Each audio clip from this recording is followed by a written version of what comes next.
Baik, Assalamualaikum warahmatullahi wabarakatuh. Selamat pagi kepada siswa kelas 11 MIPA. Pada video ini kita akan mempelajari KD baru yaitu KD gelombang cahaya, di mana pada KD ini terdapat 3 materi yang akan kita pelajari. Yang pertama adalah berkaitan dengan percobaan yang dilakukan oleh Thomas Young, yaitu interferensi pada celah ganda. Materi kedua adalah berkaitan dengan kisi difraksi. Dan materi ketiga adalah pembiasan dan polarisasi. Oke, kita masuk pembahasan materi pertama yaitu adalah interferensi celah ganda. Next. Sebelumnya, kita akan mengetahui terlebih dahulu dan mempelajari apa itu cahaya.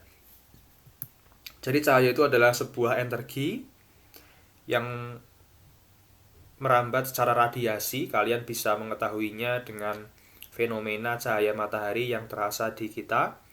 Cahaya matahari ini adalah gelombang elektromagnetik karena dia merambat di ruang hampa sehingga disebut dengan gelombang elektromagnetik. Karena kalau lawannya adalah gelombang mekanik, kita sudah mempelajari di bab dulu, itu adalah gelombang yang memerlukan medium. Kalau cahaya tidak memerlukan medium sehingga disebut gelombang elektromagnetik.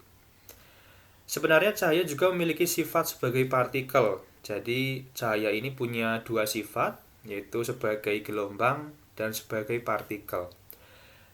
Disebut sebagai gelombang karena nanti cahaya memiliki sifat-sifat seperti gelombang. Salah satunya interferensi nanti yang kita bahas. Nah, cahaya juga memiliki sifat sebagai partikel, itu nanti akan dibahas di kelas 12 berkaitan dengan fenomena efek fotolistrik. Oke. Next. Cahaya dikaji dalam ilmu yang disebut dengan optika.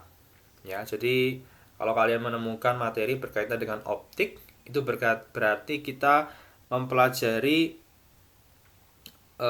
keilmuan tersebut yang berkaitan dengan cahaya. Nah, tadi kita sudah paham bahwa cahaya itu adalah gelombang elektromagnetik. Kenapa begitu? Karena tadi gelombang cahaya dapat merambat tanpa memerlukan medium. Sehingga karena cahaya itu adalah gelombang elektromagnetik, artinya dia memiliki atau tersusun dari dua gelombang, yaitu gelombang transversal. Ini ada gelombang medan listrik dan medan magnet. Nah, ini yang B ini medan magnet, yang E ini medan listrik. Jadi cahaya itu sebenarnya adalah kombinasi antara medan listrik dengan medan magnet yang merambat. Ini digambarkan dalam bentuk gelombang transversal seperti itu. Dan kita bisa lihat medan listrik dan medan magnet ini saling tegak lurus, ya, seperti itu arah getarnya. Cahaya sendiri memiliki spektrum. Nah, ini kalau kalian mungkin waktu kecil Meiji Hibiniu. Nah, itu adalah spektrum warna dari cahaya. Di mana setiap spektrum warna itu memiliki panjang gelombang yang berbeda. Jadi warna Meiji Hibiniu itu dibedakan oleh panjang gelombangnya. Merah itu sekitar 380, sekitar 780 ya, merah di sini. Ungu itu adalah 320. Nah, jadi sekitar di sini. Jadi Meiji Hibiniu. Nah, merah itu memiliki panjang gelombang yang terpanjang. Ya, diingat ya. Warna merah itu panjang gelombangnya yang paling panjang. Ungu berarti panjang gelombangnya paling pendek. Urutannya Meiji Hibiniu. Semakin ke arah ungu atau ke arah ultraviolet UV, itu panjang gelombangnya semakin pendek. Karena panjang gelombangnya semakin pendek, artinya semakin rapat gelombang itu. Sehingga energinya semakin besar. Nah, maka dari itu kenapa kalian mungkin ada mengenal pengetahuan bahwa api biru itu lebih panas daripada api merah, ya, kalau pada kompor memasak. Ya, karena tadi api biru panjang gelombangnya pendek, energinya besar. Kalau api merah panjang gelombangnya panjang, tapi energinya tidak relatif besar. Oke, paham ya? Jadi semakin pendek frekuensi, semakin pendek panjang gelombang, maka energinya semakin besar. Next. Nah, sekarang kita akan belajar tentang interferensi. Jadi ketika cahaya dikatakan sebagai gelombang, apa buktinya? Nah, salah satunya adalah dia memiliki sifat interferensi. Nah, jadi cahaya dikatakan gelombang karena dia punya sifat sebagai gelombang. Nah, sifat-sifat gelombang salah satunya adalah mengalami interferensi. Nah, apa itu interferensi? Interferensi adalah perpaduan dua gelombang atau lebih yang koheren. Koheren ini artinya frekuensi dan amplitudonya sama. Setelah mereka bergabung atau berpadu, nanti akan membentuk gelombang baru. Nah, ini adalah sifat interferensi gelombang. Interferensi ada dua, yaitu interferensi yang membangun dan menghancurkan. Atau penggabungan itu bisa bersifat membangun atau menghancurkan. Nah, kita akan bahas dua-duanya. Yang pertama, interferensi konstruktif. Lah, ini yang membangun. Interferensi konstruktif ini nanti dalam cahaya itu akan menimbulkan pola terang. Nah, seperti apakah interferensi konstruktif? Jadi misalkan ada satu gelombang, saya punya ini bisa kita lihat. Lalu ada gelombang kedua. Nah, bila dua gelombang ini mengalami interferensi atau mengalami perpaduan, kita bisa lihat di sini selisih lintasannya. Kita bisa lihat ini panjangnya sekian, ini dari sini. Nah, selisihnya berarti ya ini delta S, ini ke sini itu adalah 1 lambda. Ya, kita bisa lihat ini. Sehingga jika dua gelombang ini digabung atau mengalami perpaduan, maka hasilnya adalah seperti ini. Ya, kita lihat yang digabung adalah yang bagian ini saja. Ya, agar kalian lebih bisa memahami. Nah, kita bisa lihat ini ditambah dengan ini, maka hasilnya akan lebih kuat. Nah, inilah yang disebut dengan interferensi konstruktif. Kenapa? Karena gelombang atas dan bawah ini beda fasenya sama. Ya, sama. Sehingga dapat kita simpulkan ya. Jadi kalau interferensi konstruktif itu beda fasenya harus sama. Nah, kita akan cari contoh kedua. Nah, misalnya contoh kedua. Nah, perhatikan ya, ini beda lintasannya gelombang atas dan bawah adalah 1, 2. Nah, beda lintasannya 2 lambda kalau ini. Nah, ketika di superposisi ini artinya dipadu ya, sama saja di interferensi. Ini hanya istilah yang berbeda tapi maksudnya sama. Nah, akan mengalami seperti ini. Ya, bagian ini di superposisi atau mengalami interferensi hasilnya begini. Nah, dari visualisasi ini kita bisa dapat kesimpulan bahwa syarat terjadinya interferensi konstruktif tadi ini ya, fase kedua gelombangnya harus sama. Nah, ini fase kedua gelombangnya sama.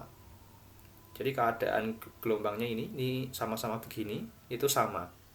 Dan beda lintasannya, jadi dua gelombang ini beda lintasannya adalah 1 lambda, 2 lambda, 3 lambda, dan seterusnya.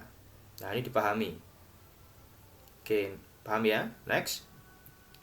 Nah, sekarang kita akan mempelajari interferensi destruktif, yaitu perpaduan dua gelombang yang saling menghancurkan atau merusak, sehingga nanti akan dihasilkan pola gelap. Jadi saya punya gelombang pertama dan gelombang kedua. Nah, ini kita bisa lihat, jika dua gelombang seperti ini kita gabung, kita superposisi, kita bisa lihat di sini, ini sudah kelihatan ya. Fasenya berlawanan, perhatikan, yang ini naik, yang ini turun. Nah, ya. Jadi kalau yang konstruktif itu tadi fasenya sama, kalau ini yang pertama naik ya ininya naik. Kalau ini yang naik, ini turun. Dan yang kedua, kita lihat selisih lintasannya adalah setengah lambda, oke? Maka bila disuperposisi, ini akan menghasilkan 0 ya, hilang. Ini naik, ini turun, atau ini 1 min 1. Nah, begitu. Jadi 0, hilang. Tidak ada gelombang. Oke. Contoh kedua, kita juga bisa menggambarkannya seperti ini. Nah, ini selisihnya adalah 3/2 lambda. Ya. Dengan ini, bagian ini, beda fasenya saling berlawanan. Maka akan menghasilkan superposisi atau interferensi destruktif. Ya, saling menghancurkan, 0. Sehingga kesimpulannya, interferensi destruktif itu kalau dua gelombang itu fasenya berlawanan dengan beda lintasan setengah lambda, 3/2 lambda, 5/2 lambda, nah dan seterusnya ya. Polanya seperti itu. Oke, jadi silakan kalian pahami polanya, yaitu pola beda lintasan untuk destruktif dan konstruktif. Next. Nah, selanjutnya ada konsep tentang prinsip Huygens. Jadi prinsip Huygens ini adalah ketika nanti gelombang cahaya melalui setiap celah, nah pada celah itu akan dianggap sebagai sumber gelombang baru. Jadi misalkan ini ada cahaya monokromatik, ini berarti spektrum warnanya satu tunggal. Kalau polikromatik itu cahayanya Meiji-Kou Hibiniu jadi satu atau cahaya putih. Kalau cahaya monokromatik misalkan ini cahaya satu spektrum saja, misalkan cahaya warna kuning gitu. Nah, ketika melewati celah, nah ini nanti akan yang dikenal dengan sifat difraksi, tapi nanti saja. Nah, ini maka dua celah ini akan menjadi sumber gelombang baru. Nah, itu ya. Ini adalah prinsip Huygens. Tetapi ada catatan bahwa jika celahnya ini mungkin ukurannya tidak sesuai dengan syarat, maka tidak bisa disebut prinsip Huygens. Kenapa? Karena pada prinsip Huygens celahnya ini ukurannya kurang lebih ya. Jadi hampir sama dengan panjang gelombang cahayanya. Kalau misalkan tadi kuning sekitar berapa itu? Berarti sekitar 600 mungkin ya, 600 nanometer tadi yang Meiji-Kou Hibiniu. Nah, seperti itu. Berarti celahnya ya memang kecil sekali gitu. Next. Nah, apa yang terjadi bila celahnya tidak sama dengan panjang gelombangnya? Nah, ini bisa kita lihat. Ini kamu bisa melihat ini. Jadi warna biru ini antar ini dan ini tuh menunjukkan panjang gelombangnya. Maka kalau celahnya lebar sekali ya, maka gelombangnya tidak akan mengalami prinsip Huygens atau tidak akan mengalami difraksi, sehingga gelombangnya akan lurus bablas saja. Nah, bila yang terjadi adalah ini, perhatikan, ini lebar celahnya hampir sama dengan panjang gelombangnya, maka cahaya itu akan melentur ya, atau mengalami difraksi nanti. Nah, sama dengan ini. Siapa ini lebar celahnya kecil, maka dia juga akan melentur ya, mengalami difraksi. Nah, ini saya ambil dari buku Survey Physics Scientist and Engineer. Nah, itu. Next. Nah, sekarang kita akan mempelajari. Jadi kamu tadi sudah mempelajari konsep interferensi, dan juga tadi kamu sudah mempelajari prinsip Huygens dan difraksi. Nah, sekarang kita akan mempelajari bagaimana percobaan Young. Jadi percobaan Young ini kalian harus memahami dulu ya konsep interferensi dan difraksi dan prinsip Huygens. Nah, percobaan Young ini berkaitan dengan interferensi celah ganda. Jadi ada gelombang monokromatik, misalkan ini adalah laser warna merah dilewatkan pada sebuah celah. Nah, celahnya ini ada ganda. Kenapa? Karena ada dua garis seperti itu. Jadi dua bolongan begitu ya. Nah, nanti yang terjadi adalah ketika cahaya ini dilewatkan pada celah ganda, Thomas Young menemukan pola pada layar seperti ini. Nah, polanya itu terang gelap, terang gelap, terang gelap, terang gelap. Ada pola berurutan. Nah, bagaimana menjelaskan fenomena ini? Ini nanti akan membuktikan bahwa cahaya itu sebagai gelombang. Nah, itu. Nah, saya akan memberikan kalian sebuah animasi, kita bisa lihat di sini. Nah, ini ada animasi berkaitan dengan celah ganda. Saya play, jadi ini adalah saya menggunakan gelombang spektrum warna kuning.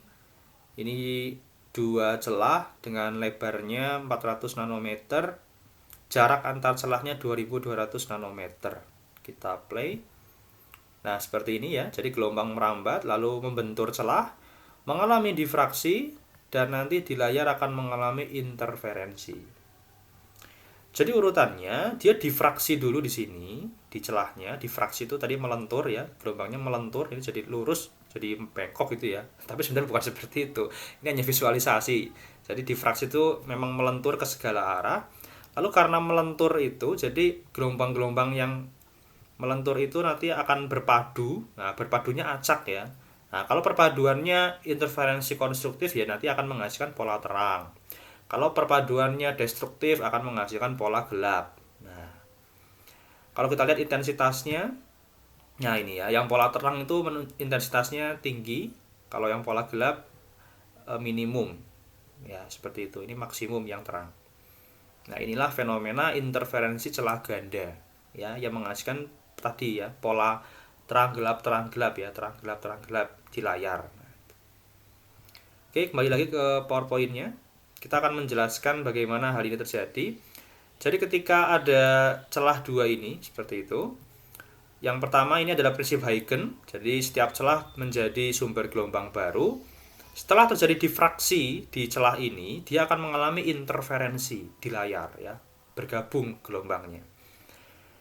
Nah, kita bisa lihat diagram garis cahaya ini, lintasan cahayanya. Kita bisa lihat ini adalah sudut theta, ini adalah D ini adalah lebar antar celah. Lalu beda lintasan, nah ini ya, karena beda lintasan itu berarti yang atas ini sampai sini, kalau yang bawah ini sampai sini. Nah ini beda lintasannya adalah D sin theta. Kenapa? Karena ini kita anggap sudut sisi miringnya D, ini siku-siku di sini, maka ini adalah sisi depan, yaitu D sin theta. Ya, kalau yang ini berarti D cos. Next. Nah, kenapa tadi bisa menghasilkan pola terang dan gelap? Karena ini sebenarnya yang terjadi di layar. Ketika dua sumber gelombang itu berdasarkan prinsip Huygens tadi menjadi sumber gelombang baru, maka akan memancarkan masing-masing gelombang. Nah, bila yang terjadi pola terang, maka yang mengakibatkannya adalah interferensi konstruktif ini ya. Nah, ini terang tadi ya. Ini terang, gelap, terang. Nah, kalau yang gelap berarti penggabungan dua gelombangnya itu destruktif. Ya, interferensinya destruktif. Nah, kesimpulannya tadi ya, ini ketika di titik O dan B ya, ini tadi ya, interferensi konstruktif sehingga terbentuk pola terang. Kalau di titik A ini kan pola gelap ya, maka itu pasti terjadi interferensi destruktif. Nah, ya jadi kamu ketika nanti ditanya pada layar terbentuk pola terang gelap. Nah, apa penyebabnya? Nah, tadi kalau pola terang berarti di situ di layar itu ada perpaduan dua gelombang yang interferensi konstruktif. Kalau pola gelap destruktif. Paham ya? Nah, next. Nah, sehingga kita bisa mencari tahu bagaimana persamaan yang akan kita buat pada interferensi celah ganda ini. Kita tahu bahwa beda lintasannya ini adalah D sin theta. Ini beda lintasan delta S. Dan kita tahu kalau pola terang itu delta S-nya 1 lambda, 2 lambda, 3 lambda, dan seterusnya. Ya. Kalau pola gelap tadi setengah lambda, 3/2, dan seterusnya. Ya, ini beda lintasannya. Sehingga kita bisa cari persamaan interferensi celah ganda pada percobaan yang pertama untuk pola terang, berarti kan tadi D sin theta sama dengan delta S. Ya, di mana delta S-nya adalah 1 lambda, 2 lambda, 3 lambda, dan seterusnya. Nah, pola 1, 2, 3 itu kita sebut orde. Orde 1, orde 2, itu kita tulis M. Nah, ya. Untuk pola gelap tadi adalah setengah lambda, 3/2, 5/2. Nah, gitu. Ya, dengan M-nya itu adalah orde atau pola terang atau gelap yang ke 1, kedua, ketiga, keempat. Nah, itu ya. Jadi misalkan ada orde terang ketiga, itu berarti pola terang ketiga. Berarti M-nya 3. Nah, begitu. Oke, paham ya? Next. Selanjutnya kita bisa melihat juga bahwa pada kasus ini kita memahami bahwa sebenarnya ini ukurannya mikroskopik ya. Sehingga sudut theta ini sangat kecil sekali, itu pasti. Tidak mungkin sudut tetanya 20 derajat, enggak. Mungkin sudut tetanya dalam ukuran 1 derajat, 0, berapa derajat mungkin, seperti itu ya. Sehingga yang terjadi adalah karena sudut tetanya kecil sekali, maka sinus theta yaitu sama dengan nilai tangannya. Kamu bisa cek di kalkulator saintifik mungkin. Kalau kamu inputkan nilai sin 1 derajat, itu akan sama dengan tangan 1 derajat ya.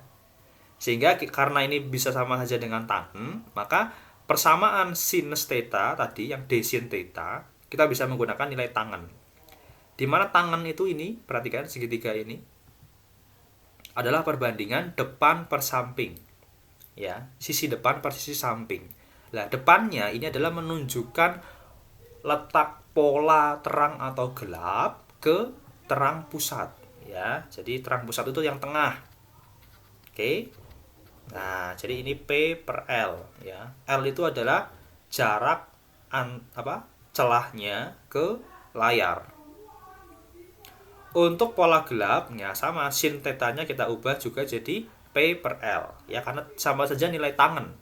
Tangan ini adalah depan per samping ya, P per L. Nah, seperti itu.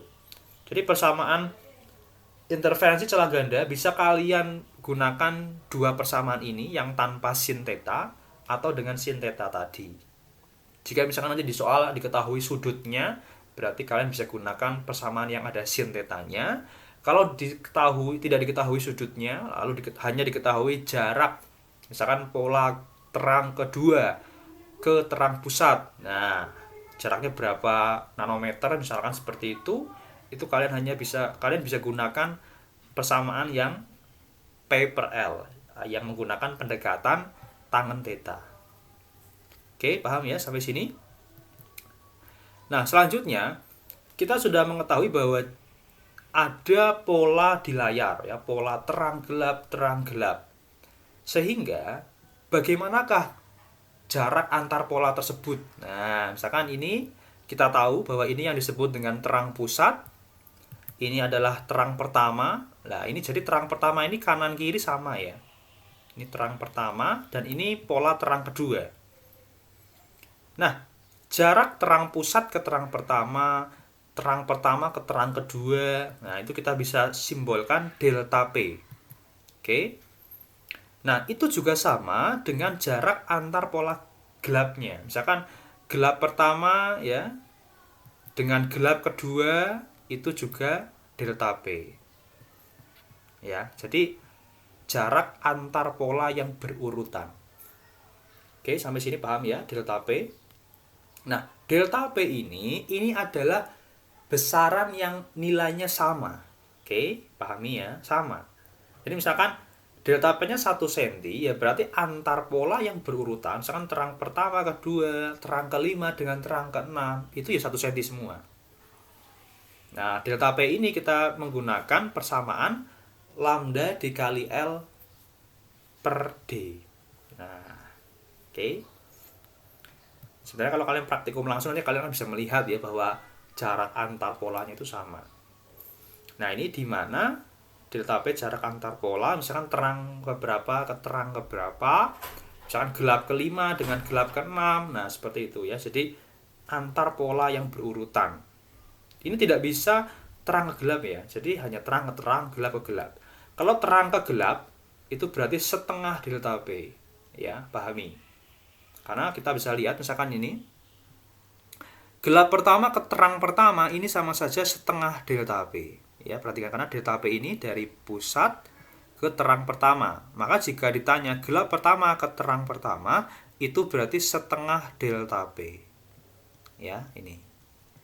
Oke, silakan itu dipelajari dan dipahami karena ini materi yang lumayan agak sedikit menguras konsep sehingga kalian bisa mempelajari materi gelombang cahaya ini dengan sangat tekun dan juga bisa berkali-kali diulang ya, karena ini videonya saya rekam sehingga kau bisa lebih paham. Oke, jika sudah memahami kalian bisa berlatih soal seperti biasa. Nanti akan diupload di daring kita. Ini nomor 1, ini berkaitan dengan diagram interferensi celah ganda ini ya. Nah, muncul pola terang gelap pada layar. Ini ada terang 1, 2, 3, 4. Nah, seterusnya ini bisa kamu lihat 3 mm ini adalah P ya, P ke berapa? P ke 4 ya. Berarti nanti M-nya 4. Nah, seperti itu. Jaraknya 3 mm.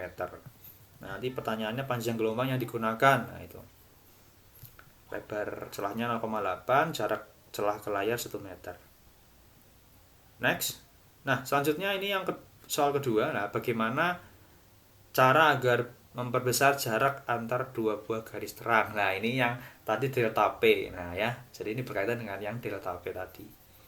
Oke, saya rasa itu materi pertama berkaitan dengan interferensi celah ganda. Silakan dipelajari. Semoga kalian memahaminya dengan baik. Terima kasih. Assalamualaikum warahmatullahi wabarakatuh.